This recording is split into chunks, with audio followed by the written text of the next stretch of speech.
called long walk to the central business district. Well, Jesse, I can tell you the situation here is dire. This is one of the routes I use every morning, and I can tell you, according to what I have seen, is that it's not normal. It's not what we actually see on a daily basis. This is a footbridge, the Ngara footbridge, and you can see it's actually crowded. You would actually think it's, it's just a different day. And so many people are crossing to the other side to get to the matatus. And the matatus which are parked on the other side are the ones heading to different directions. We have Nakuru, we have Thika. Most of them are the ones operating the Thika superhighway route.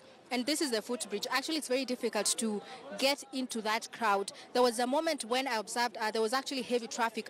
None of these people were moving. As you can see right now is that at least you can see people getting up the bridge.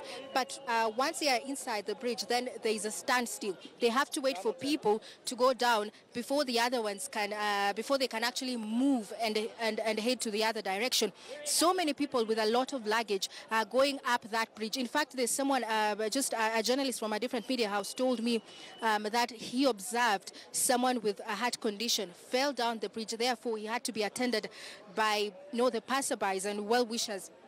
It's a very, very different situation, a very difficult situation for the people who normally use matatus to the CBD. A lot of them have to walk to town. We saw this since early morning. Some of the pictures which were spread all over social media. The situation, I can tell you, is very different. Many people are saying that, you know what, for this administration, come the next 5 years or the next 3 years, we are going to change the government that is in position. And they want Mike Sonko to make all the changes possible to ensure that it is comfortable for the Mwananchi or the Wanjiku or the people in the grassroots level. They say that these rules which have been effected do not benefit the normal people. It is actually for the rich. So they want Sonko and the administration or all those responsible to bring in measures that are going to make them more comfortable instead of having to see them walk all the way to town.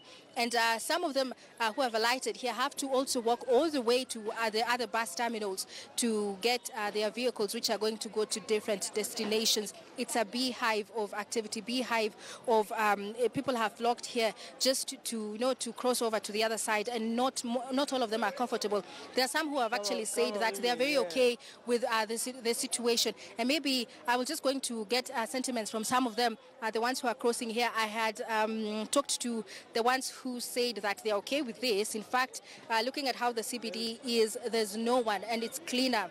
There's no traffic. Compared to normal days, there's a whole difference. Well, this is just one of the people who's going with his luggage up the footbridge, coming down, heading that way, and they still have to walk all the way to town. And remember that in all these pedestrians, among these pedestrians are old people, there are people with a disability, and they have to make their way to town.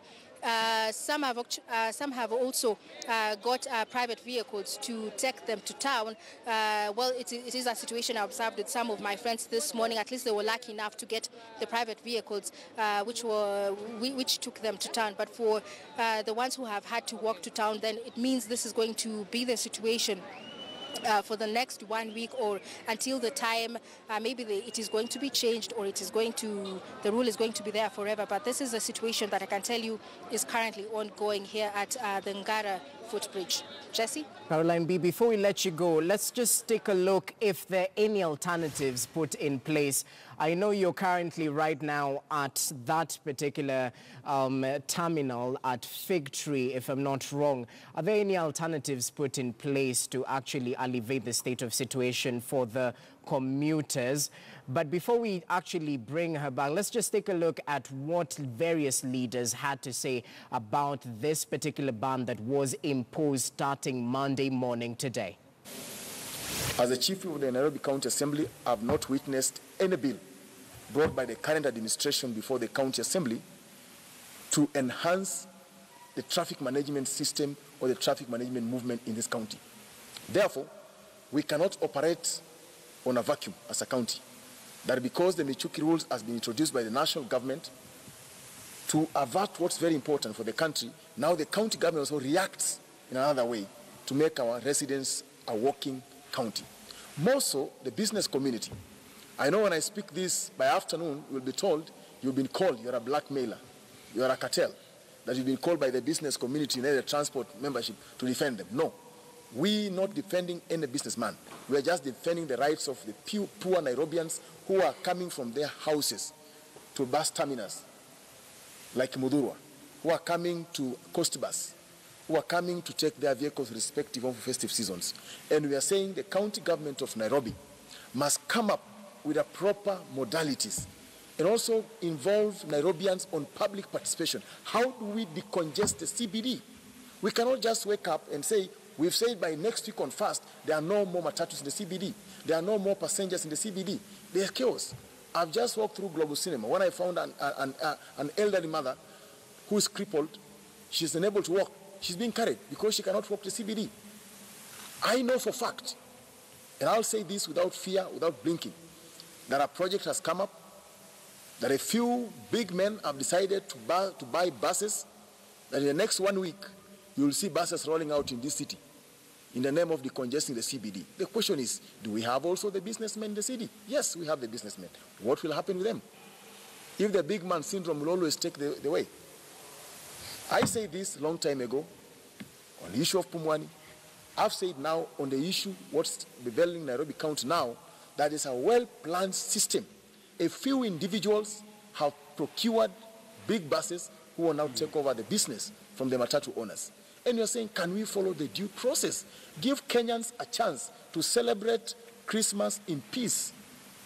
And then do a law that prohibits a 14-seater matatu, a 23-seater matatu, a 36-seater matatu from accessing the CBD. We need to work within the law, not on proclamations. That's what we said as on this side of the opposition side. As a minority whip, we are saying, we ask the governor with all respect that this county needs to move. Economic status of the county is coming down on a daily basis. Assume I've just stayed in a jam for 3 hours. How many people have been in Mombasa Road for more than 3 hours? I had to carry 2 ladies, one of them from Pioneer Assurance. She's saying, I'm late to appointment to my client. I'm a single mother. I need to feed my children. But now I'm here in a jam for more than 3 hours. Honestly, we must operate in a very systematic way as a county. Because the national government has spoken, we must not also react.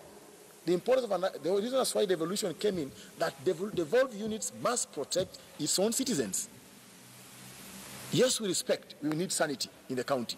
But sanity must be programmed. Sanity must be planned. Currently, there's no plan. It's just about, let's pronounce this, let's pronounce this. That's why we say, as Nairobians, we apologize for you. And tomorrow at 2:30, we are requesting also other Nairobians to come up in the gallery.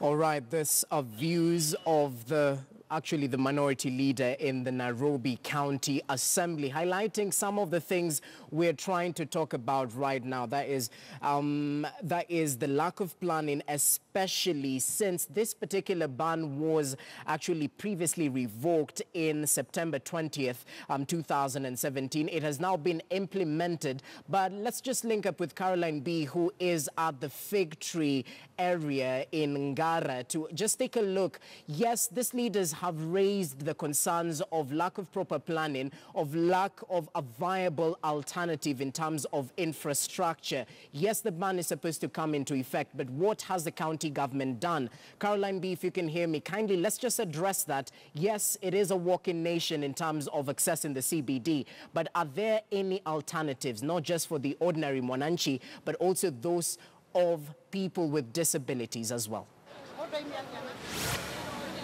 Well, JC, I can tell you, concerning the special groups, there are no alternatives. Even for the normal Mwananchi, no alternatives. I had a chance to speak to border riders earlier on who could have been the alternative, but unfortunately for them also, they cannot access the CBD following the rule that barred them from getting inside there. So they actually have to play cat and mouse with the county government, but it comes at a cost. And the cost of having to get into the CBD is around 150 to 200 shillings. If they are lucky enough, then they are going to take the passengers to wherever they are heading to in the CBD. Then they are going to escape. But right now, I can tell you no alternatives. People have to walk from the designated bus stages that had been set by the county government. It's actually, a gamble, especially for the old people, especially for those the ones with the disabilities, and for the mothers who are carrying very young children. We just saw one